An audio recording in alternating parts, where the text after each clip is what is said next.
జయప్రదం చేయండి. మే 20న జరిగే దేశవ్యాప్త సమ్మెని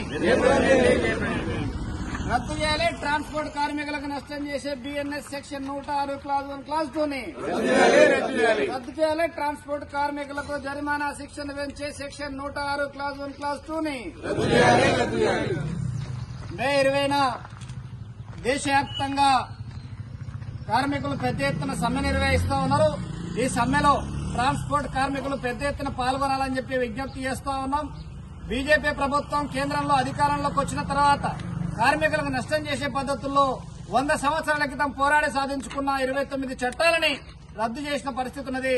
అది రద్దు చేయడమే కాదు, ఇవాళ ట్రాన్స్పోర్ట్ కార్మికులకు నష్టం చేసే పద్దతుల్లో బిఎన్ఎస్ భారతీయ న్యాయ సంహిత పేరుతో సెక్షన్ 106 క్లాజ్ 1 క్లాజ్ 2ని తీసుకొచ్చి ఇవాళ మొత్తం రవాణా రంగ కార్మికులకు శిక్షలు కఠినంగా విధించే పరిస్థితి తీసుకొచ్చినారు. ఇవాళ డ్రైవర్లను శిక్షిస్తే రోడ్డు ప్రమాదాలు జరుగుతాయని చెప్పి ఒక కుంటి సాగు చెప్తా ఉన్నారు.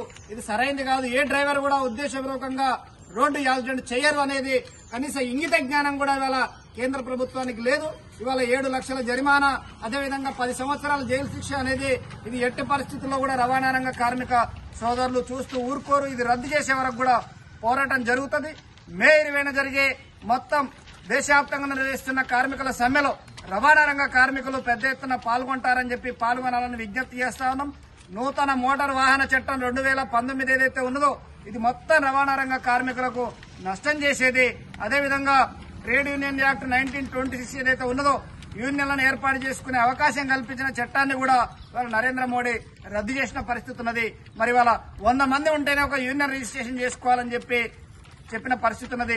ఇది యూనియన్లను కూడా ఏర్పాటు చేసుకోకుండా భారత రాజ్యాంగం ఇచ్చిన హక్కులని ఇవాళ కాలరాయడం తప్ప మరొకటి రాదు. ఇవాళ భారత రాజ్యాంగం ఏదైతే ఇచ్చిందో ప్రాథమిక హక్కులు ఆర్టికల్ 14 నుంచి 32 వరకున్న ఈ ఆర్టికల్స్ ను కూడా ఇలా భంగం కలిగించే పద్ధతుల్లో ఇవాళ నరేంద్ర మోడీ ప్రభుత్వం వ్యవహరిస్తా ఉన్నది.